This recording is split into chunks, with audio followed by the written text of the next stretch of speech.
Hello guys, once again, welcome back muli sa ating channel, Chloe TV. Panibagong araw at panibagong reaction video ating pag-uusapan. Kamusta ang ating mga Kalingap supporters? Kamusta ang ating mga Sully Jomcar supporters dyan?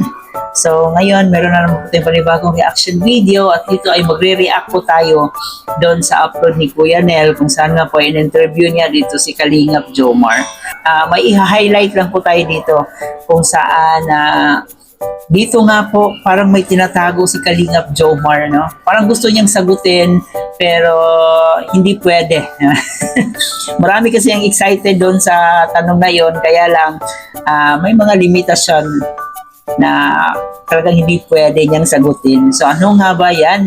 Atin po yung balikan yung eksena na yan, yung mga tanungan na yan dito sa upload ni Kuya Nel. At syempre magbigay rin po tayo ng ating reaction pagkatapos nating mapanood yung video clip na yan. Pero bago ang lahat, bago tayo magpatuloy, baka bago pa lang po sa ating munting channel, please don't forget to subscribe and pakita notification bell para laging updated every time na mag-a-upload po tayo.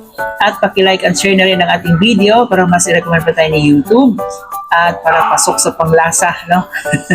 Panglasa ng ating mga YouTubers.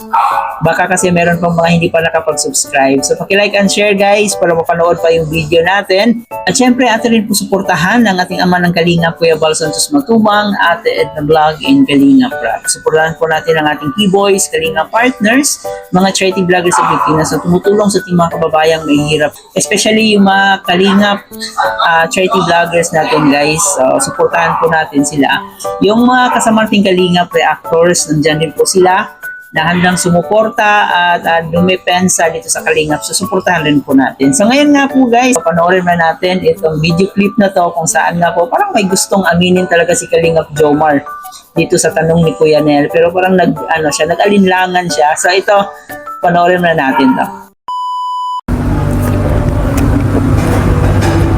What's one thing you hope we never stop doing together? Ayan oh, basa natin. Habang Ano nag-iisip sabihin ka. yun? Habang nag-iisip ka. What's One thing you hope we never stop doing together. Yung gusto yung palaging pagpatuloy na gawin. siguro siguro sa pag-charity. Kasi ano na rin namin kasi yan sa charity. Kasi kumbaga Colonel, parang dito kasi kami nagkakilala ni Carla sa charity ni Kalingap Rab. Kaya naging beneficiary si Kalingap Rab. Eh sana yung tipong if ever man na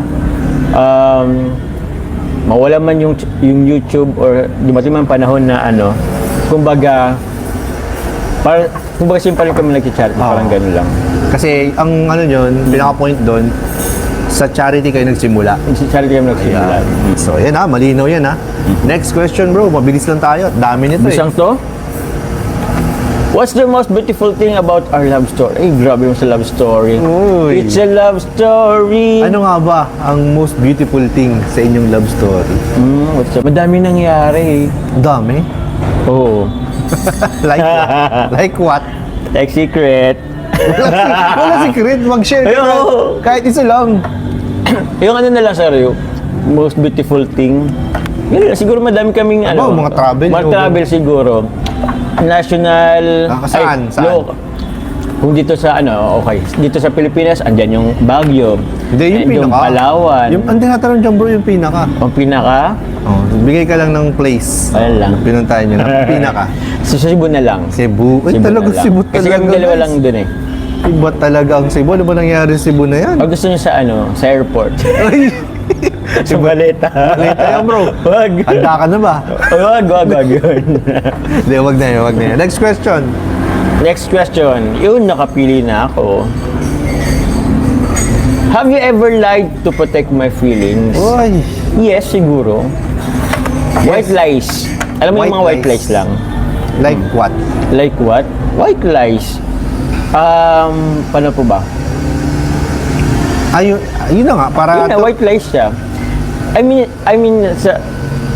agree naman siguro lahat ng tao kasi Okay, lahat nangyayari naman. naman yan sa ganyan. Depende sa sitwasyon kasi, Depende di ba? sa sitwasyon.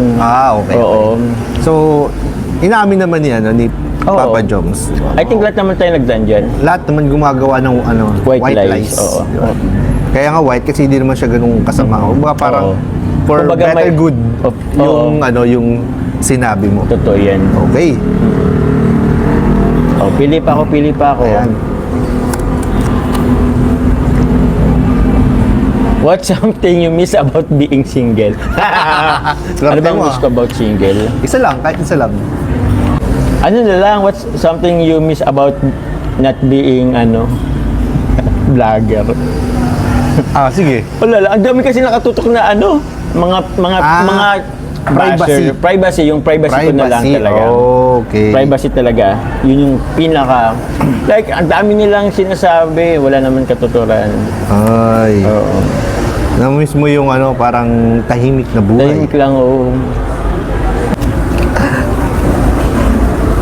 Are we ready for major life changes together? Are we ready for major life changes together? Madali lang yan, ha? Almost ready. Almost ready. Okay na, bro. Okay na. Almost ready. Ang bilis sagutin, ha? Next. Ang dami namang tanong. What's something you hope I never change about myself? Uy. About Pakita mo, bro. Nakalimutan natin ipakita dito. Para nila. ano ga? Hindi ko rin na-gets.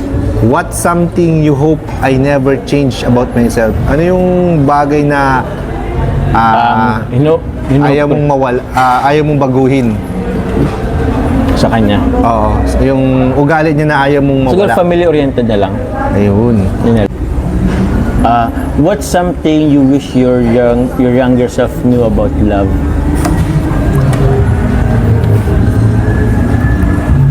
Love is. What's something you wish your younger self knew about love? Siguro ano lang din. Before kasi yung mga bata talaga tayo, maantay sa pag-ibig eh. Like, Mapusok. Mapusok. Like, sobrang dinaramdam natin masyado. Yung tipo. Or siguro yung immaturity na lang. Siguro ganun. Anyway, ganun na lang siguro. Ang lahat naman yung nangyayari, yung immaturity na lang Yan. towards love. Parang ganun. Immaturity. Immaturity. Okay. Oo. Next.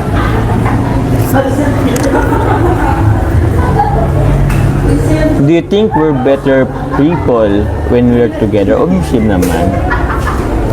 O naman. Ay, ito. Oh. Ayan. Do you think we're better people when we're together? Ang sagot? Yes. Yes naman. Yes naman. So yun na nga, nabanggit niya dito yung pagpunta na dito sa Cebu, kung saan kinulit rin naman ni Kuya Nel kung ano yung isang bagay na hindi nila malilimutan na gawin or puntahan ba yun. So yun, nabanggit dito ang Cebu ni Kalingap Jomar nung pumunta sa Cebu. Actually, marami siyang binanggit na lugar dito. Pero since yung tanong is, ano yung pinaka? So, nabanggit ni Papa Joms na isa ang pinaka-most siguro ang pagpunta nila sa Cebu, yung hindi nila malilimutan. So, may gusto parang may gusto atang sabihin pa si Kalingap Jomar dito, pero parang nahihiya siya, may pag-alinlangan siya kung sasabihin ba niya. But I think it's private na siguro, so no need na nating alamin yon. Pero alam ko na marami sa inyo talaga ang gustong malaman kung ano kaya yon. Ano kaya yung nasa likod nun. Kung pwede lang nating basahin yung nasa isip ni Kalingap Jomar, siguro marami ang magbo-volunteer na basahin yung ano yung iniisip ni Papa Joms. Kung ano man yon ay nasa kanila na po yun, private na po yun. At speaking of private, no? So, isa sa namimiss ni Kalingap Jomar is yung panahon na hindi pa siya vlogger, no? Kasi sa ngayon kasing vlogger na siya, ang dami ng mga chismis, mga fake news, kung ano yung mga binabato sa kanila. So minsan naisip rin niya na kung pwede lang sanang balikan yung hindi pa siya vlogger, ay gusto niyang magkaroon ng peace of mind, no, matahimik na buhay, yung walang nangingialam sa kanya. So kung pwede pa lang. Pero since ngayon nandito na, napasubo na eh. Vlogger na. So lubos-lubusin na lang talaga. Kaya sabay lang sa agos ng buhay. Kasi dito dinala si Kalingap Jomar. So I think ito talaga yung destiny niya. At kung hindi siya napunta dito, syempre hindi niya makikita si Carla. So ito talaga yung magiging buhay niya. So lahat naman tayo walang nakakaalam kung ano yung magiging buhay natin in the future, but ito yung buhay talaga na nakadestiny para kay Kalingap Jomar at dito niya makikita si Carla Bells. Yun talaga. Si Carla at si Kalingap Jomar talaga ang para sa isa't isa. Ang dami kasing tanong na hinanda si Kuya Nel, kaya nahihirapan na si Kalingap Jomar. English pa naman yung mga tanong. Kung gusto niyong panoorin ng buo itong video na to, yung upload ni Kuya Nel ay pwede niyong panoorin sa kanyang channel. So marami pa kayong malalaman kasi marami ang tanong. At isa rin sa napag-alaman natin dito, yung isang tanong doon na ano yung ugali ni Carla na ayaw baguhin or ayaw mabago. So sagot ni Kalingap Jomar dito is yung pagiging family oriented ni Carla. Yun yung attitude na ayaw niyang mabago kay Carla. So maganda talaga guys na ang isang tao, yung especially pag mahal natin, no, ay may pagka family oriented kasi diyan din natin makikita kung gaano siya ka mabuti para sa kanyang magiging pamilya in the future. So kung ang isang tao ay oriented na ngayon, so mas magiging oriented pa yan pag nagkaroon na yan ng asawa, ng anak. So yan ang attitude ni Carla na ayaw na mabago ni Kalingap Jomar. Ilan lang po yan sa mga bagay na ating nalaman dito sa mga tanong na ginawa ni Kuya Nel at dito sa mga sagot ni Kalingap Jomar. So marami pa kayong malalaman dito kaya panoorin nyo na po ang buong video. Uploaded po yan sa channel ni Kuya Nel. So once again, maraming salamat. Huwag kalimutan mag-comment dyan sa ating comment section at paki-like and share na ang ating video. Ito po yung host na si Chloe TV. Thank you for watching.